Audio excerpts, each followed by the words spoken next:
All right, welcome back to Zebulon Harding, the misadventures of the Zebulon Harding. When we last left Earl, he had been subjected to a number of revelations, most notably the true identity of Scout. It's actually an infamous agent named Paladin. Call him an anti-corporate agent named Paladin. And Paladin, now one of his connections, had some work for him that he would only give to somebody he trusted, and ask Earl for some help with that. But so Paladin gave us a lead on how to find the Jeffries Vega Collective, with hopefully some sort of hint as to what's been going on with the Zebulon Harding, which is awesome. And basically asked on the way, can you drop off?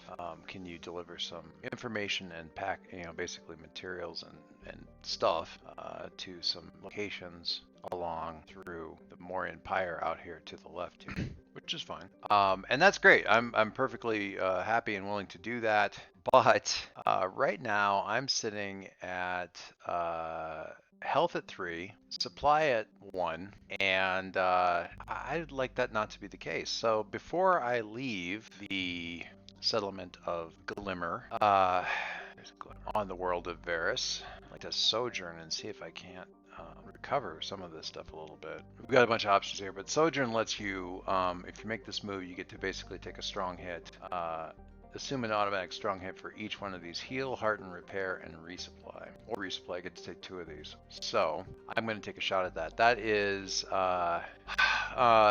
based on my heart, which is great. It's certainly my best stat. And just going to try to, it's like, yeah, I'm going to head out and do this. I'm ready and willing to do it, but first I need to kind of get a little bit back on my feet. Fingers crossed that actually happens. We'll see how this actually goes. So, Sojourn, roll plus heart. No modifiers. Just gonna take her as she lands.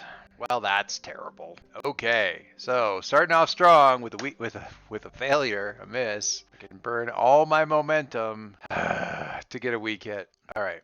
So normally you get to assume a strong automatic strong hit on 2. Maybe burn my momentum. That hurts. But time is short or resources are strained. You and your allies make 1 recover move instead of 2, with no more than 3 moves total among the group, which is not an issue because I'm working by myself. 1 recover move instead of 2. Paladin basically tells me, I can help you out a little bit, but you got to get out of here before things get a little bit heated. Once I'm here, people figure out I'm here. It's not gonna be simple around here. All right, on a strong hit, I could get back 3 health on a heal. On resupply, I can take +2 supply. That's not great. But heal is almost an overheal. It's more heal than I need. Do I need repair? I don't think I maybe I do. I shape the ship in. Ship's down 1 point in integrity. Work on that while I'm on flight though. Under my moves.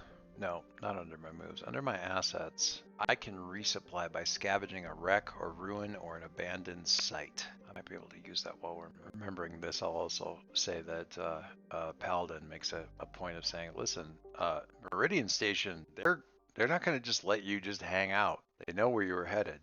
You need to be gone by the time they come looking. Fine. Just get me a med kit. A couple of med kits and a couple of bottles of that bourbon, and we'll get rolling.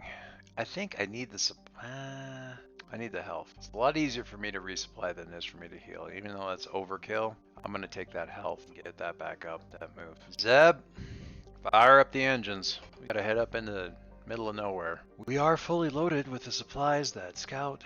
Sorry. Yeah, Zeb, I know who he is.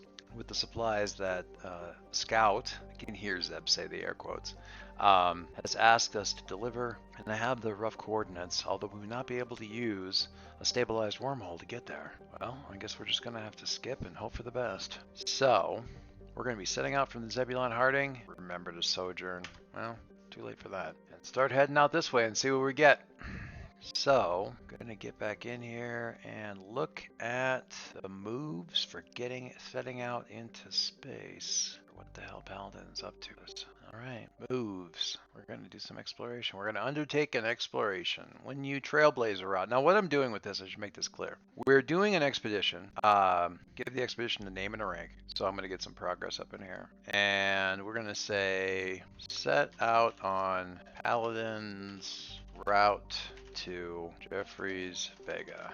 We'll just call this Paladin's route to Jeffries Vega. It's a dangerous route. At every one of the waypoints that I actually get through this thing where I get to make some progress, I am also going to explore the waypoint. And because the idea is that the waypoint, at least the first three, or the three that are the most viable, are going to be where Paladin needs me to deliver some supplies. I don't know what they are. I don't know who I'm delivering to. I don't know what, maybe it's not even a who, it's just a place. I don't know, it could be a dead drop. I don't know. It could be that there was somebody there and there now isn't anymore because something bad happened. I don't know. But the main idea is that this is forcing me to explore every waypoint and interact with it in some way instead of going, yep, that looks dangerous, and then leaving. So that is the general idea. We're going to delve too greedily and too deep into space and see what we find. So that's what's going on here. So back to the moves. When you trailblaze a route through perilous space, journey over hazardous terrain, or survey a mysterious site, give the expedition a name and a rank. For each segment of the expedition, envision your approach. If you move at speed, roll plus edge, keep under the radar, roll plus shadow, stay vigilant, roll plus wits. I'm going to actually roll plus shadow on this first one because I want to leave here without necessarily leaving a trail for the Meridian station, for Meridian to track me down. So I'm going to roll a shadow, and on the very first jump, because my connections or my bonds can help me with this, and Scout is a smuggler and a courier and all that kind of stuff, and an agent, and I'm doing this with them and for them, I'm going to say that their coordinates at least give me a lead on the very first roll. So I'm not going to take it on every hit, but I'm going to take it on this first one just to see where we end up. So I am going to roll. I am going under the radar, and I am taking a +1 on the roll for the first part of undertaking an expedition. Seeing what I get. Okay, that is a miss. Okay. On a miss, you are waylaid by a crisis or arrive at a waypoint to confront an immediate hardship or threat. Do not mark progress and pay the price. Fine. Well, I knew this stuff was going to be complicated, so let's just go from there. Pay the price. Make the most obvious negative outcome. I don't know that there is an obvious negative outcome. We go through the jump. I really need to go back and look and see what they say their assumption is on how long the jumps will take. But we're going to roll pay the price here and see what the Oracle. A new enemy is revealed. Okay, that is remarkably inspecific. New enemy is revealed. So whoever shows up, whatever I'm about to run into, is going to be antagonistic, going to be aggro. That's fine. Let's see. Let's get up into the oracles and see what's going on here. So where the heck are we? Space encounters. Okay. We're in the Outlands. I feel like we should go into the Expanse for this one, but that's neither here nor there. Okay. Precursor Vault. Sure. Precursor Vault. Burning Yellow Star. Great. Is there an oracle for Precursor Vault? Yeah, there sure is. Okay. So we have okay. Right. Let's keep talking here rather than just whimpering into the microphone here. All right. So I immediately ran into a problem with the Undertaken Expedition. A new enemy is revealed, and our space sighting indicated a Precursor Vault. Sure. Okay, there is a subtable for that, and it indicated for the Precursor Vault that this thing was planet-side. At which point in time, I am going to look at the type of planet, and the type of planet is a rocky world, a rugged planet scarred by eons of destructive asteroid impacts. There's thin or no atmosphere, so thin as to be useless for humans. I'm not really interested in whether or not there's settlements, but there's a planet-side settlement. The odds of that are very low, so what the heck, I'll worry about that later. We know there's a Precursor Vault. What kind of life have we got on this rocky world? No life. Precursor Vault on a rocky, asteroid-impacted thing. And then when I looked at the stuff for the Precursor Vault, it is a vast site of unfathomable complexity. Oh, good. What the frickin' heck? Form is a structure. Okay. The shape of it is amorphous. Okay. Okay. So the shape of this thing is the Precursor Vault is a vast site of unfathomable complexity that is amorphous and flesh-like and perfectly preserved with energy surges. Okay. Earl, I don't think that's very safe to approach. Yes, thank you, Zeb. don't think it's very safe to approach. I am aware that looks like a freaking amoeba that's of a city-sized amoeba. What am I supposed to bring here? What could he possibly want me to deliver here? Okay. Character goal. What does he want to accomplish here? Build a home? Okay. So we're still in orbit. We're just staring at this thing like, are you Let's go back and look and see what he wants us to drop off, Zeb. I'm curious. I'm curious. So we get back to the let's get, where's the map of the Zebulon Harding? Let's pull that up. So we go back to the Zebulon, we get back in the ship, and we head back to the cargo bay. Back over here, lower cargo bay. And we find the fairly large crate, quite, good size, like a cargo container, like a 20-foot cargo container. And that's labeled with the coordinates that we were told to jump to. And stuck to the outside of the thing with, I don't know, shipping tape or something like that is like an envelope or a package of some kind. And inside of the envelope, this sealed like plastic thing, there's like a little holo disc kind of a deal where it plays like recordings and things like that. And it says like, it's got like a piece of paper on it that says play me. So I set it down on the deck and I hit play and I just sit back and cross my arms and the thing pops up and it's a recording. It's not, he goes, first of all, I know what you're thinking. I'm not crazy. And I just kind of snorted the thing. Second of all, it's harmless. And I like, are you kidding? Like it is. It's harmless. I haven't found anything at all that it affects or that affects the thing, and there's no use to it. Nobody cares about it.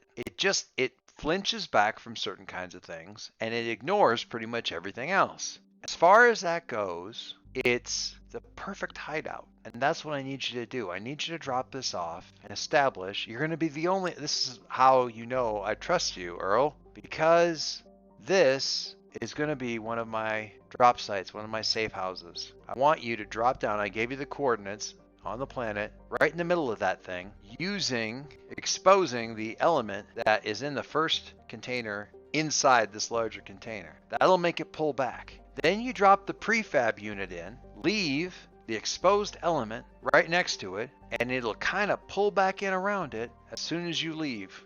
And you'll be able to get out because you'll have some more of the stuff. That's all you have to do. I'll know where it is, I know how to get to it, and nobody else will ever be able to find it. It's a foolproof hiding place behind whatever this thing is. I don't understand it, but I believe that it's safe, and I believe that everybody else will be terrified of it, and that's what I want to do. I'm not crazy. You're not crazy, and you're not going to die. You'll be fine. Zeb? Yes, Earl? I'll open up the crate. You figure out how do we get to how we descend to this damn thing. Yes, Earl. I actually literally hear Zeb sigh. Like he makes a sigh sound. I'm like, that is not, you don't breathe, and that's not necessary. I'm just trying to convey my feelings on this matter.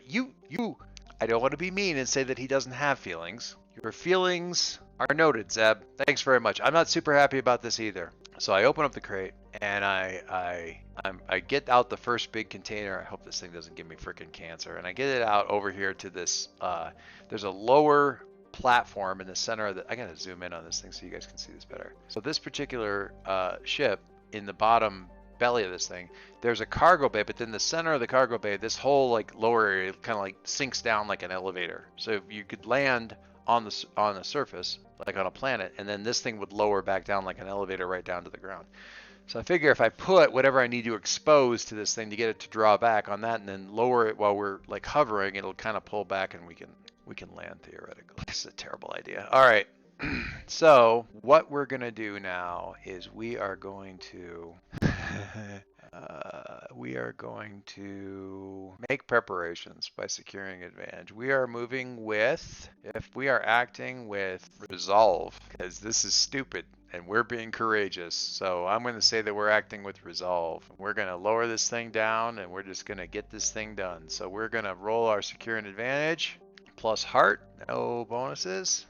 And we get a weak hit. All right. On the weak hit, you choose one. We take +2 momentum, or you add +1 to your next move. I want to take +2 momentum. I want to get my momentum back up. So we're continuing. It's like, okay, we're as close to this, Earl, as I think we can be without being at risk of getting some sort of bio blowback, some organic matter in the engine intakes if this thing comes apart in any way, shape, or form.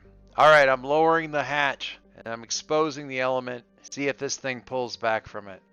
We are going to face anything. Risky to react to an imminent threat. Envision your action and roll. You act. Enemies revealed. All right, we haven't really gotten to that, but we'll see. We are acting with, again, I'm going to say resolve. I'm trusting this nut job. I feel like I should get a +1 on this because the agent thing, but I don't know, I'm doing it for him. So we are going to get a bonus on this. All right, it's still a weak hit. Freaking 10 thing. On a weak hit, you succeed, but at a troublesome cost. Make a suffer move. Make a suffer move. Suffer. Endure stress. When you face mental strain, shock, or despair, suffer -1 spirit for minor stress. Yeah. If your spirit, you choose to resist stress, roll plus spirit or heart, whichever is higher on a strong hit. Okay. So here's the thing. So I lower this thing down and I have to be on the platform with it, and I'm looking out at this sort of the city-sized, incredibly complex, moving, amorphous thing. It's not flesh, but it's kind of flesh. It's not a big pile of skin, but it's definitely something. And I watch it pull back, this living thing. There's a thought about madness, like what real sort of Lovecraftian madness would be. And what it is not like something that's hideous and crazy and, ooh, it had the face of a bat or anything like that. It was, you're an ant. Right? You're an ant, and suddenly your consciousness is put into the perception of a full-sized human, and you see the world from the size of the human, from the perspective of this human, and seeing all the things about them that are so much greater and so much above what you could perceive as this ant.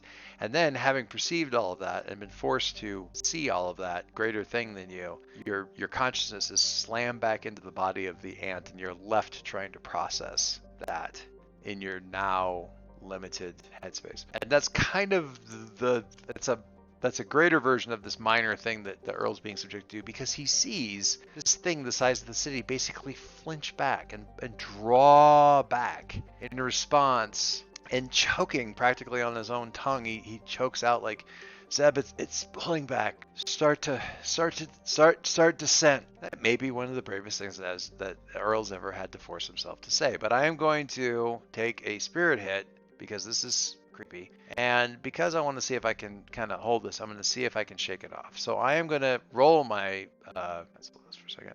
I'm going to actually endure stress plus spirit because it's still higher than my heart. And freaking another weak hit.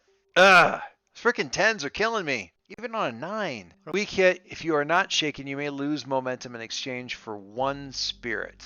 Fine. I'd rather have my spirit at max. Momentum comes and goes. Okay. So the ship is slowly lowering with its hatch open, and it's drawing back from this. I'm picturing sort of a hexagonal like thing that's got like a container almost. It's got like an irising thing that opens up with like a weird glowing fluid in it in the container, and it makes this thing pull back. How in the hell did Paladin even figure out that this thing flinches back from this damn thing? Like, what? Okay, so and it's not even really close to the thing, and it's pulling way back. So that's notable. It's shocking how far down it goes, because I'm figuring this thing, and when we stop and we're near the surface, we're actually sort of at the top of skyscraper level. And we're coming down through this and sinking floor after floor. So hundreds of stories worth of descent into this thing, where ultimately we come down to a rock level, one of the only areas in the whole planet that's still basically intact and isn't just pockmarked from asteroid strikes and stuff. It actually looks like it's in decent shape, and it's closed in above us. So we're in essentially like a big dome of this quavering flesh, only because of this stuff, of which there's another one like that we can use. Okay, so I pull out from the container. I've decided to be working fast on this. Once we get the thing down, I have Zeb pull the platform. I put this thing out on the ground, and then I pull the platform back up, and I pull out another one of those things. We're going to keep that one in the ship because we need it. And then I pull out this basically a prefab, push it and step back kind of habitation unit. It's kind of on wheels. It's a big thing, but theoretically, one person can get it off a ship and get it into place and kind of, execute the installation. Okay. So while I am down here, I don't know if I need to probably roll for any of that, but I'm curious. sets for a second. I feel like... Alright, so while I'm down here, I'm out in this quavering thing, in this space on this planet that this big amorphous blob has inadvertently or intentionally protected. And I'm lugging and using probably some sort of like very dumb drone kind of version of like, oh, we talked about this, the powered industrial truck kind of a thing. Kind of using like a forklift, like self-push, like self-steering, walk alongside of it, forklift kind of thing to move this thing along. I'm taking a look around at this space and I'm going to explore a waypoint. So when you divert from an expedition to examine a notable location, I'm going to roll wits. On the strong hit, choose one. On a strong hit with a match, you may instead make a discovery. Well, we know what the odds are of a strong hit with a match on this. So I'm gonna try and do this and explore this waypoint. So pulling this thing out here, then get the thing that makes the goo pull back kind of a deal, and we are going to explore waypoint. I'm terrified of how this is gonna go. Got a weak hit. Okay. On a weak hit, you uncover something interesting, but it is bound up in a peril or reveals an ominous aspect of this place. Envision what you encounter, then take +1 momentum. Okay, it's bound up in a peril or reveals an ominous aspect to this place. I'm gonna take +1 momentum. And I'm gonna say what I learned, what I realized when I'm out here, because I'm looking around and I'm looking out at the walls as the habitat is sort of unfolding like sort of a prefab origami geodesic kind of dome thing. And I'm looking out there at the edges of the wall, and as I'm doing that, I see some shadow kind of things, and I want to get closer, but the walls are still. So I actually reach into the container where the weird glowing the container that has the weird glowing liquid in it, and I kind of pull it, kind of pop it loose from there, and I hold it like a torch, or like the light of the little file of Galadriel that Frodo had, and kind of hold it up and walk towards it so the walls draw back. And it isn't enough to, it's the shadows within there are like structures. They're not close enough really to be exposed yet. I'm not close enough for that, because I think Paladin gave us a very specific location that's not near these things, but I can see the shadows of these great enormous structures that are inside of this stuff that's out there in this area. Skyscraper sized things that are almost all the way back up to the surface maybe, or at least that's my impression of it. They're just enormous great things. And as I'm looking at these shadowy buildings out there inside of this, whatever this is, I see something move in between them. An enormous, moving slowly, almost swimming wave. And it is very large. And then there's another, and I'm a little shook. I think, I don't want to tell him his business, but I think Paladin may be out of his damn mind, thinking that this is going to be a safe space, that he get a safe spot where he can have like a little safe house. But I pull back and I set up the thing and put the little deal in. I set that inside the house, inside of his little thing. I set the thing in there, and I look out in the wall. Being inside the building doesn't seem to make the stuff pull back any further, which is great. And I go back into the ship. I get the other container that has the goo in it, and I can't help but notice it's a much smaller bottle.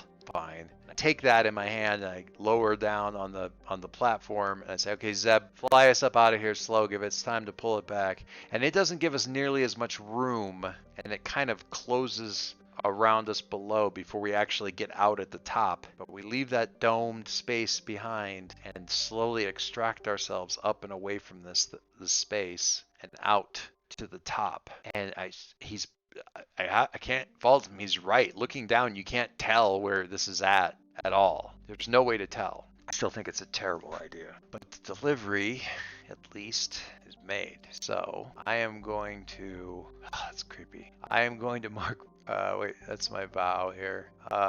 Make a series of deliveries to secret locations for Scout, for Paladin. Mark step number 1 on our thing here. And I feel like, let's go back over to that's where we're at. Let's back up here. We're gonna go out here to, I feel like I need an oracle for this. Planet name?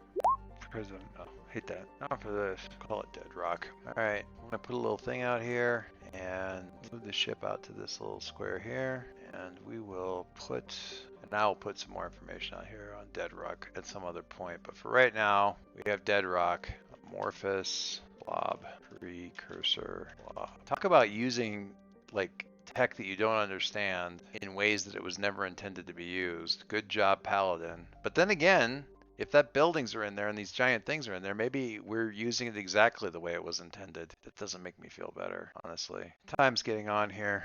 I'm going to try one more undertake an expedition and see how far that gets me or what that gets me for my next little jump here. I'm going to need to come back in here and mess around with the map a little bit and maybe get a couple of better pictures up for this thing, but that is fine. We're going to go back to our moves and we're going to undertake an expedition. We are going to stay vigilant and roll wits.